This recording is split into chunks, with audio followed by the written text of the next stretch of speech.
I'm Detective Manuel Hernandez with the Austin Police Department, Homicide Unit. Manuel is M-A-N-U-E-L, Hernandez, H-E-R-N-A-N-D-E-Z.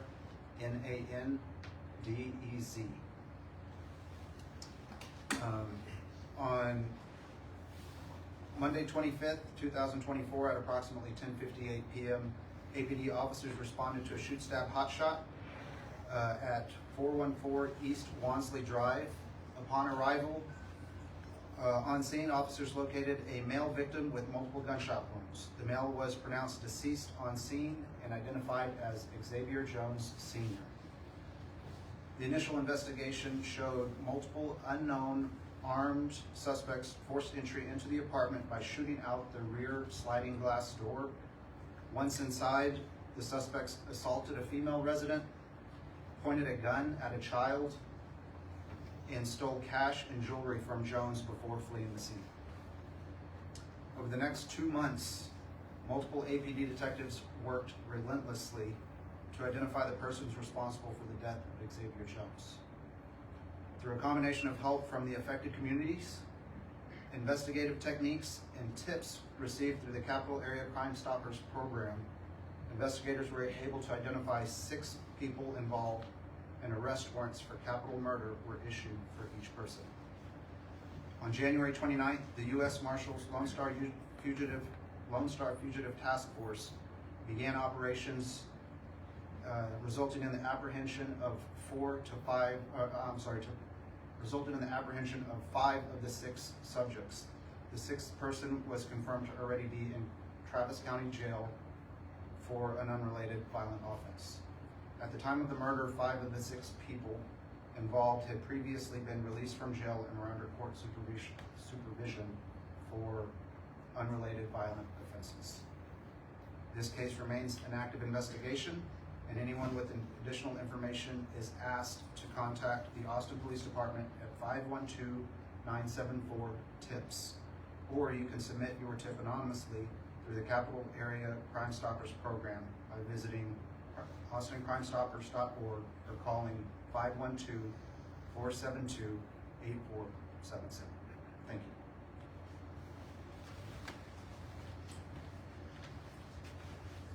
My name is Detective Adam Curvin. Adam, common spelling Curvin, C-U-R-V-I-N.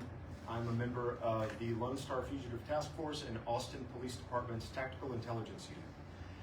Austin Police Department's Tactical Intelligence Unit typically works hand in hand with Homicide when these types of high-profile, complex homicides occur.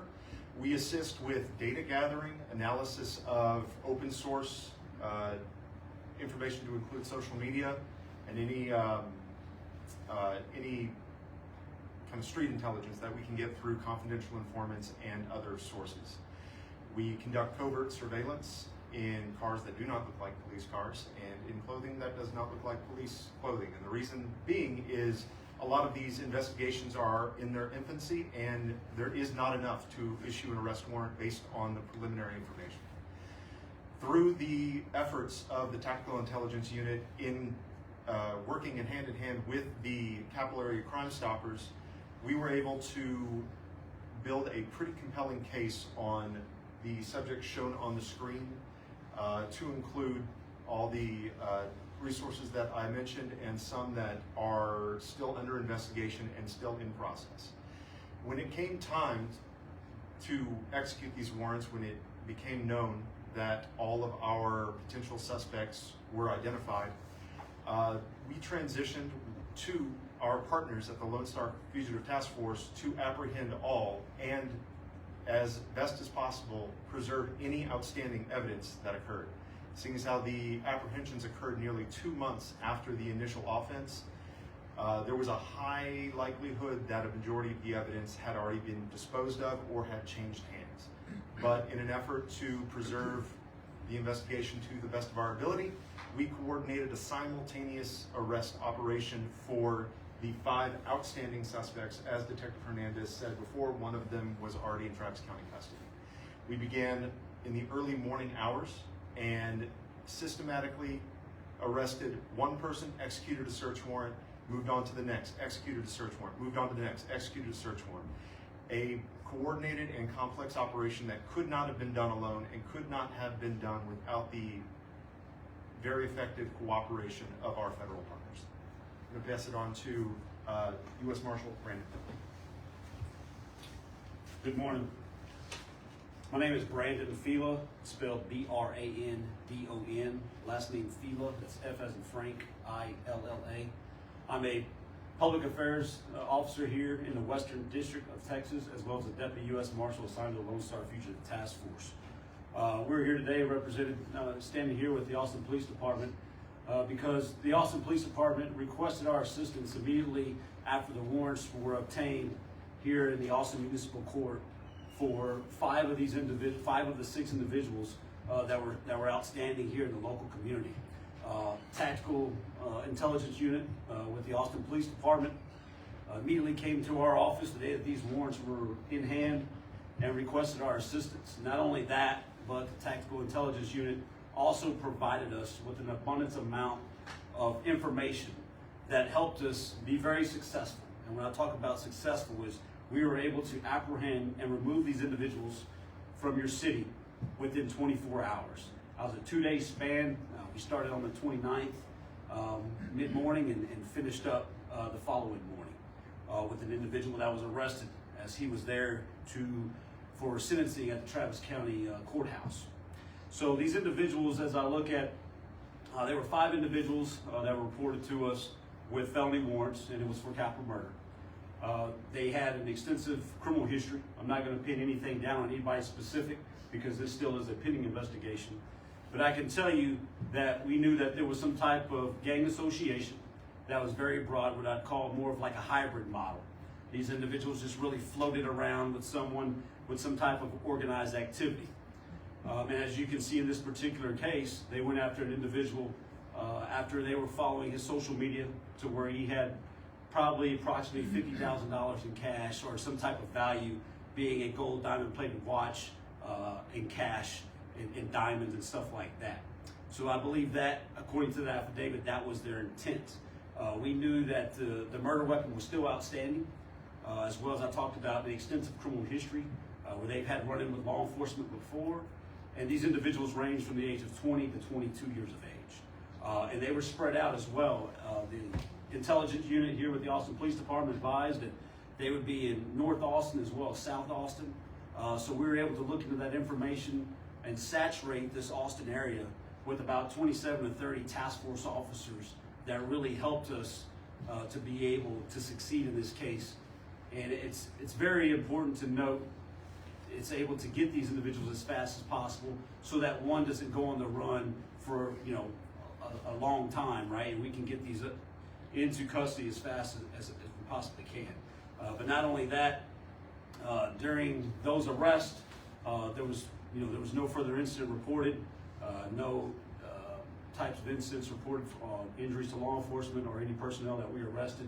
But what I can tell you is, looking at the violence that we went after, there was search warrants completed as well as things in plain sight, and that yielded to firearms being recovered. I think approximately 2 to 3 pistols. We've had an AR-15, which is a rifle. We had another rifle that was seized with a scope on it and additional magazines. So these individuals that we went after were violent, and that's what this task force is here for, is to chase those individuals wanted for these violent types of offenses. Not only that, but we are also approaching our 20th anniversary for this task force here in April. So we have been teamed up with the Austin Police Department Intelligence, our Tactical Intelligence Unit, since the foundation of this task force in 2005.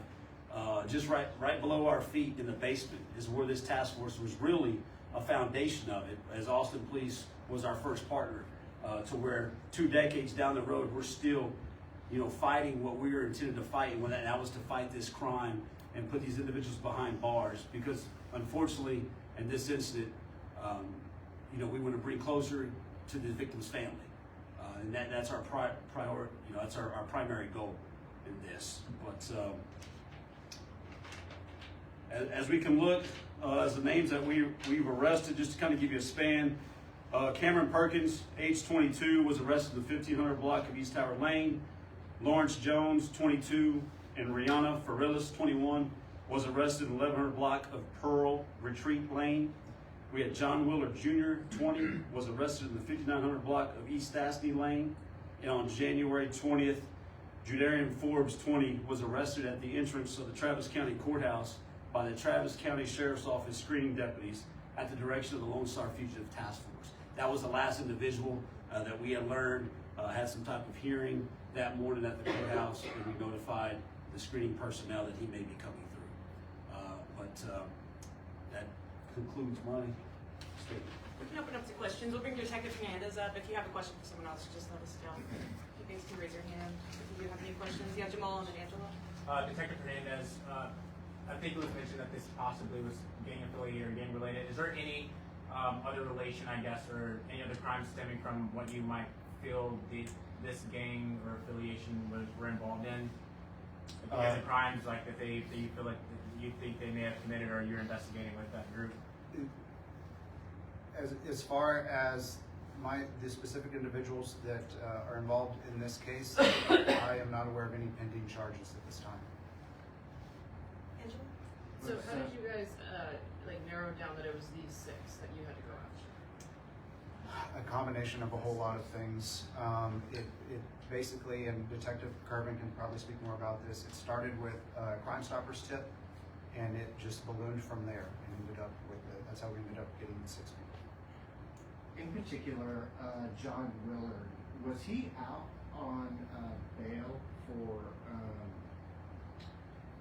fatal drive-by shooting in 2022? I don't know the specific incident, but I do know that he was, at the time he was out on bond. I don't know what he was being charged with exactly. Just to follow up, how frustrating is it for officers, for you guys, and the guys on the street to, he's out on bond, and yet you arrest him for a different crime? How frustrating is this? Yes, sir. It's challenging for me being on the inside. It's a drop in the bucket to the gentlemen and the men and women of the department that have to go out and risk their lives to apprehend these people for a second time. Jamal? Thanks. How about the ages of these suspects? I mean, they're all between 20 and 22 years of age. What can you say about, I guess, just like how young they are and being involved in these sorts of situations? It's becoming more and more common for us to see people at a younger age reporting very violent crime.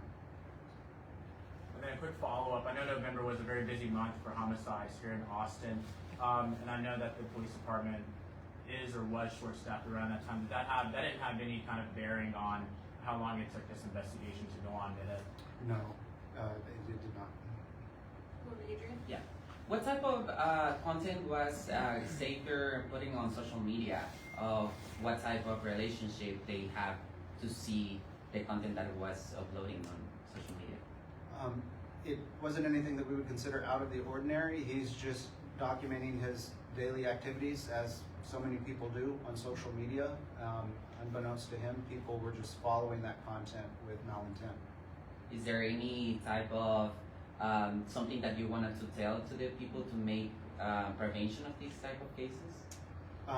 Just naturally, common sense, good judgment. Please be careful with what you're putting on social media because you never know who's watching. So was Jones like an enemy of these 6, or was he randomly targeted because they found what he had on social media? Through the investigation, we know he wasn't necessarily random, but they weren't necessarily known either. Jamal? The female involved who was assaulted, did she have any affiliation with any of these parties as well? She did not. Other than the victim, I'm sorry. Do you have anything else for Detective Hernandez or any of the other? Thank you. Awesome. Cool. Thanks so much, y'all. We appreciate you.